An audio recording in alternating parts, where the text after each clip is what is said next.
মাস্তানি গুন্ডামির কোন স্থান আমরা দেব না।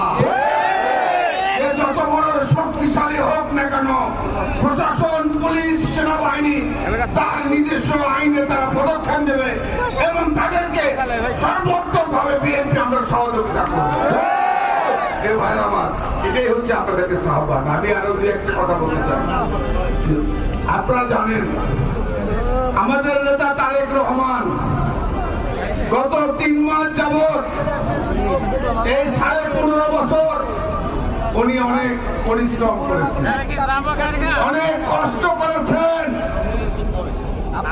এবং আপনারা জানেন আমাদের নেতা তারেক রহমান এই ছাত্ররা যখন বৈষম্য বিরোধী কোটা আন্দোলন শুরু করলো, যখন কোটা আন্দোলন এমন এক পর্যায়ে গেল, তাদের দাবি দেওয়া যখন সরকার মেনে নিল, তখন তার কোনো দাবি নাই।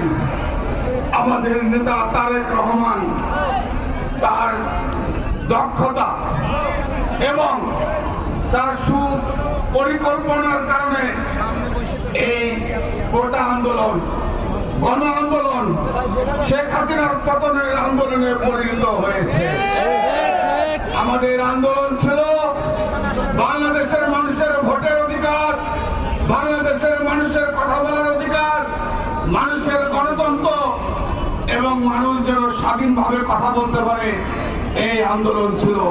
প্রিয় ভাইরা আমার, এই কোটা আন্দোলন, এই বৈষম্য বিরোধী ছাত্র আন্দোলন পরবর্তীকালে তারেক রহমানের নেতৃত্বে বাংলাদেশের মানুষের যে ভোটের অধিকার, ভাতের অধিকার, ভোটের গণতান্ত্রিক অধিকার ফেরতের যে আন্দোলন, এটা কিন্তু এখনো শেষ হয় নাই।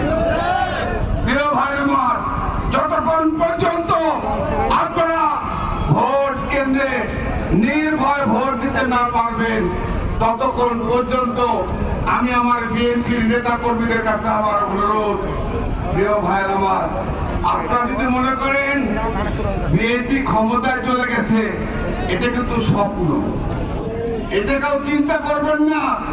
আমরা ক্ষমতায় চলে গেছি, আমরা মাত্র শেখ হাসিনার পতন ঘটিয়েছি। কারণ এই কালো শক্তির দোসররা এই 15.5 বছর বাংলাদেশের মানুষকে শোষণ করেছে, বাংলাদেশের মানুষকে লুট করেছে। আমি আপনাদের বলে গেলাম, শেখ মুজিবুর রহমানের ভুলের কারণে বাংলাদেশের